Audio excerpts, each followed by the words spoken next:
Hello student, कैसे आप लोग। आशा करते होंगे अच्छे ही होंगे। तो जैसा कि आज हम लोग देखिए क्या पढ़ेंगे। बोर्ड पे हमने पहले से लिख दिया है। क्लास 10th मैथ पार्ट 4 द्विघात समीकरण का वीडियो नंबर फर्स्ट। पार्ट 3 तक हम लोग मैथ कंप्लीट कर लिए हैं और आज हम लोग पार्ट 4 स्टार्ट करेंगे। पार्ट 4 आपका क्या है, द्विघात समीकरण। तो द्विघात समीकरण में देखिए पढ़ना तो बहुत कुछ है, लेकिन हम इसको क्या करेंगे, पार्ट पार्ट छोटा छोटा करके 2-3 लेक्चर में पूरा कंप्लीट कर लेंगे। तो इसमें फर्स्ट लेक्चर में देखिए हम लोग क्या देखेंगे, द्विघात समीकरण का मानक रूप सीखेंगे, द्विघात समीकरण को जांच करने की विधि, द्विघात समीकरण के मूल या हल कैसे निकलेगा, गुणनखंड विधि द्वारा द्विघात समीकरण का हल कैसे निकलेगा। तो चलिए स्टार्ट करते हैं। फर्स्ट देखिए, द्विघात समीकरण का मानक रूप। जो मानक रूप द्विघात समीकरण लिखा कैसे जाता है वो इस प्रकार लिखा जाता है, ax² + bx + c। इस टाइप का रहता है, मतलब ऐसा समीकरण जिसका घात 2 हो वो द्विघात समीकरण होता है।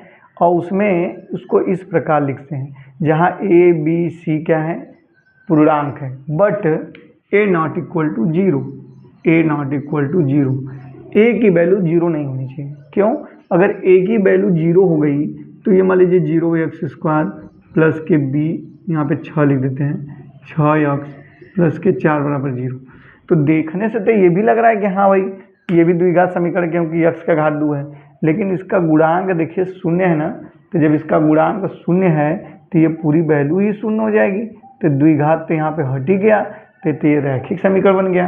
तो इसीलिए कंडीशन रहता है a की वैल्यू 0 नहीं होनी चाहिए। a क्या है, x² का गुणांक है। ठीक, तो अब आगे आइए। अब बोल रहा है आपसे कि द्विघात समीकरण को जांच करने की विधि, सेम वही जांच करेंगे। मान लीजिए हम यहाँ पे 3x² प्लस के 5 6x और प्लस के 9 = 0, और यहाँ पे लिख दिया 0x² प्लस के 2x प्लस के 4 = 0। तो हम कहेंगे, मान लीजिए 2 हम दे दिए, पहला दूसरा, हम कह दिए कि जांच करके बताइए कि इसमें से कौन द्विघात समीकरण है कौन नहीं है। तो आप जानते क्या चेक करेंगे, सबसे पहले ये चेक करेंगे कि इसमें जो चर है, चर का घात 2 है कि नहीं। चर का घात 2 है तो मतलब द्विघात है। अब उसके बाद क्या चेक करना है, अब ये चेक करना है कि x² का जो गुणांक है वो शून्य तो नहीं है ना, क्योंकि यहाँ पे बोला है कि x² का गुणांक a जो है वो 0 बराबर नहीं होगा।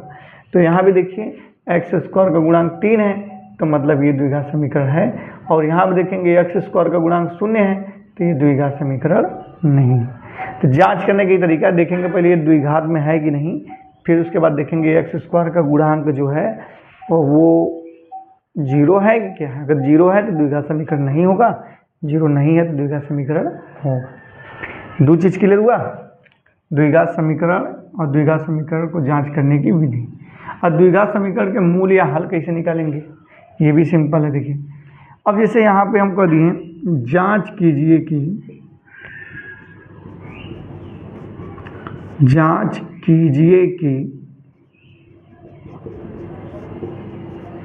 x बराबर 1, 5x² - 2x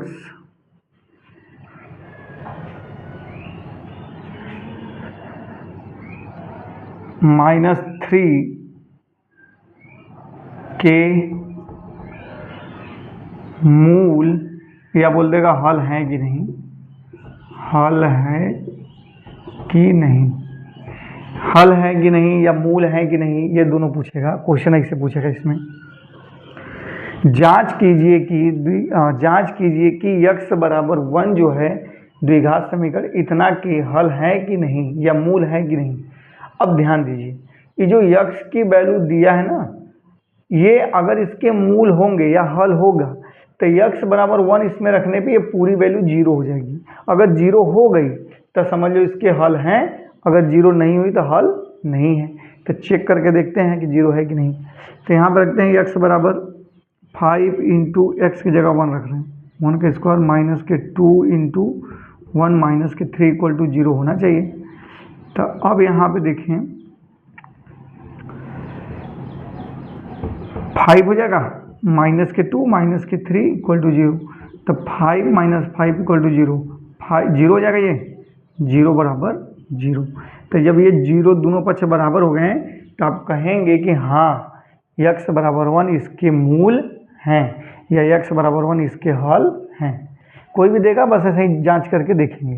जैसे कह दिया मान लीजिए कि यहीं पे दिखा दें x बराबर 1/2 x square plus 2x plus 3 के मूल हैं, तो रख के देखिए x की जगह 1/2 का स्क्वायर प्लस 2 इंटू 1/2 प्लस के 3 और यहाँ पे बराबर 0 हो सकता है कि नहीं देखेंगे।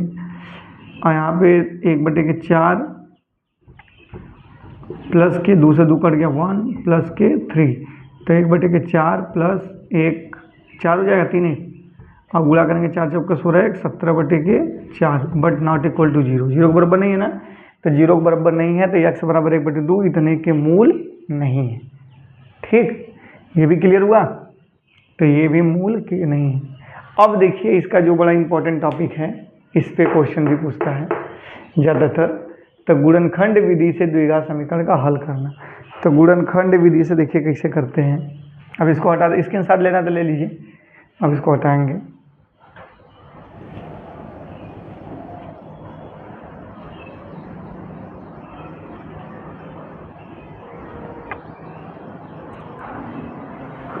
चलिए अब गुणनखंड विधि से द्विघात समीकरण का हल कैसे करते हैं तो इसके लिए सीखेंगे।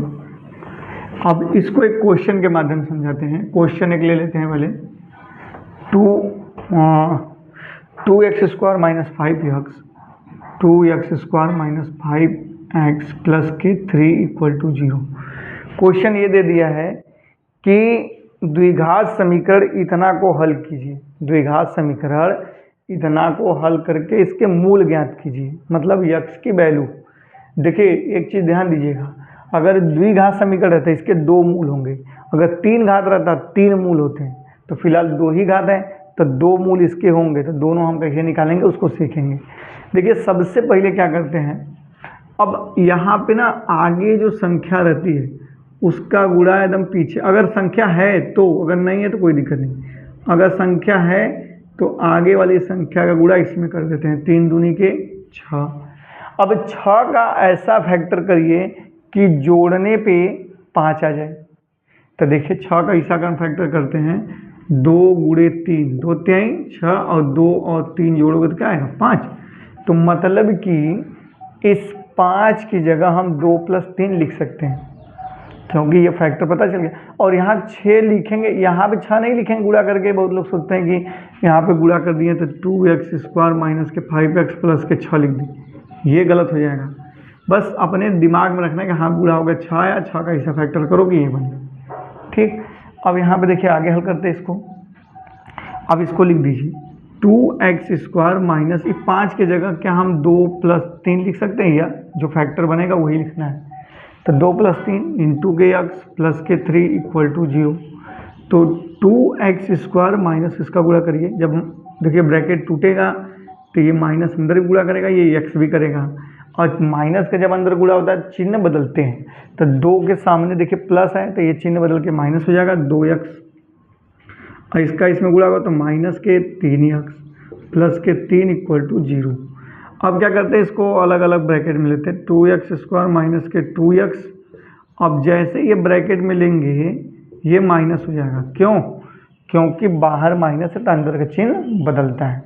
अब इसमें से कॉमन देखिए क्या है, 2 यहाँ भी है 2 यहाँ भी है, x यहाँ भी x यहाँ भी है, तो अंदर बचा क्या x माइनस 1। एक ब्रैकेट में माइनस के दूसरे में 3 कॉमन ले लीजिए तो x माइनस 1 बराबर के 0। ये दोनों एक जैसे दिख रहे हैं। अब एक जैसे दिख रहे हैं तो ये भी कॉमन ले लीजिए x माइनस 1। अब बचा क्या आपका 2x माइनस के 3 इक्वल टू 0। अब इसके देखिए 2 फैक्टर आ गए, अब इसके मूल ज्ञात करना है तो एक बार इसको 0 बराबर करिए, एक बार इसको 0 बराबर करिए। तो x माइनस 1 बराबर 0 करेंगे तो x बराबर क्या आ जाएगा 1, और 2x माइनस 3 बराबर 0 करेंगे तो x बराबर ये 3 उधर जाएगा प्लस 2 गुणा कर उधर जाके भाग करेगा तो यही 3/2। तो इनके 2 ठे मूल आ गए, x बराबर 1 एक x बराबर 3/2। इसी प्रकार द्विघात समीकरण को गुणनखंड विधि से सरल करते हैं। ठीक है, एक आध क्वेश्चन और देखेंगे इस पे। एक आध क्वेश्चन और दिखा देते हैं, थोड़ा करड़ी वाला भी देख लीजिए। करड़ी वाला लोग देखते हैं तो परेशान हो जाते हैं। इसको हटा देंगे, स्क्रीनशॉट ले लीजिए। चलिए, अगर रूट में दे दी, कहेंगे सर जी तो सिंपल था, तो इसे कठिन वाला बताइए। सिंपल सिंपल आप बता देते हैं, कठिन वाला हमको दे देते हैं। चलिए भाई, कठिन वाला भी बता देते हैं। देखिए, 4 करड़ी में 5x² प्लस 7x माइनस के 3 करड़ी में 5 इज इक्वल टू 0। कहेगा कि इस द्विघात समीकरण के मूल ज्ञात कीजिए। तो देखो, सेम वही प्रक्रिया, पहले द्विघात है कि नहीं है, क्यों? क्योंकि x² के गुणांक कुछ दिया, 0 नहीं है। अब क्या करते हैं, हम बताए थे ना कि जो x² के आगे लिखा रहता है उसका गुणा तुरंत एकदम पीछे वाले से करते हैं। तो इनका जब गुणा करेंगे तो कितना आएगा? देखिए, जब 4 करड़ी में 5 का गुणा करेंगे 3 करड़ी में 5 में, तो अंक का अंक में होगा 4 3 12, और करड़ी में 5 का करड़ी में 5 में गुणा होगा 5, तो 12 पंजे 60। अब 60 गुणा करने पे 60 है क्या? अब 60 का ऐसा फैक्टर कीजिए, यहाँ पे देखिए घटाना है ना, सॉरी, उस वाले में प्लस था तो जोड़ने पे इतना आना चाहिए, घटाना है तो घटाने पे कितना आना चाहिए? 7। तो 12 पंजे 60, और 12 में से 5 घटाइए 7, आएगा कि नहीं? तो लिखिए 4 करड़ी में 5x² प्लस इस 7 की जगह का लिख दे 12 माइनस 5, 12 माइनस 5x माइनस के 3 करड़ी में 5 इक्वल टू 0। 4 करड़ी में 5x² प्लस किसका गुणा करिए 12x प्लस है। देखिए, अब यहाँ पे चिन्ह आगे प्लस है तो ब्रैकेट के अंदर का चिन्ह नहीं बदलेगा, वही रहेगा। जब बाहर माइनस रहता है तब चिन्ह बदलते हैं। तो इसका गुणा करिए माइनस के 5x माइनस के 3 करड़ी में 5 इक्वल टू 0। अब दोनों को 2 का जोड़ा बनाएं, तो 4 करड़ी में 5x² प्लस के 12x एक ब्रैकेट में, अब बाहर माइनस है, जब अंदर ब्रैकेट करेंगे चेंज होगा, 5x प्लस के 3 करड़ी में 5 इक्वल टू 0। इतना क्लियर? अब देखिए कॉमन क्या हो रहा है। अच्छा, अब देखेंगे कॉमन, तो 4 यहाँ भी है, 4 इसमें भी है, 4 से 12, तो x से x भी है, तो 4x कॉमन लेंगे तो बचेगा क्या? करड़ी में 5x प्लस के 3, यह बचेगा। और यहाँ पे देखिए, यहाँ 5, जैसे 5 को क्या हम ये करड़ी में 5 गुणे करड़ी में 5 लिख सकते हैं? तो यहाँ भी करड़ी में 5 है, यहाँ भी करड़ी में 5 है, तो करड़ी में 5 कॉमन निकलेगा। हाँ, तो निकाल लीजिए माइनस के करड़ी में 5, अंदर क्या बचा था? करड़ी में 5 एक के बचा है, x प्लस ये तो निकल गया 3। अब ये दोनों एक जैसे दिख रहे हैं, तो ये दोनों एक जैसे दिख रहा है, तो एक ब्रैकेट में लिख लीजिए करड़ी में 5x प्लस के 3, और जो बचा है दूसरे ब्रैकेट में 4x माइनस करड़ी में 5। अब क्या करते हैं, इसमें देखिए बराबर 0 है ना, तो बारी बारी 0 कर दीजिए। एक बार करड़ी में 5x प्लस 3 इक्वल टू 0, तो x इज इक्वल टू -3 बटे करड़ी में 5 हो जाएगा, और दूसरा 4x माइनस करड़ी में 5 इक्वल टू 0, तो x बराबर माइनस करड़ी में 5 बटे के 4 हो जाएगा। तो इसके भी 2 मूल निकल के आ गए। ठीक है, तो इस प्रकार क्वेश्चन अगर पूछेगा तो आप लोग कर सकते हैं कि नहीं? तो 1-2 क्वेश्चन हम दे रहे हैं, आप लोग करिएगा घर पे बैठ के।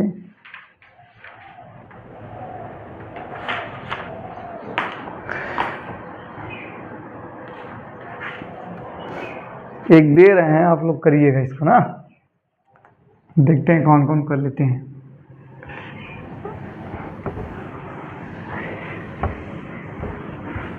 जैसे ये क्वेश्चन है, 1/x माइनस 3,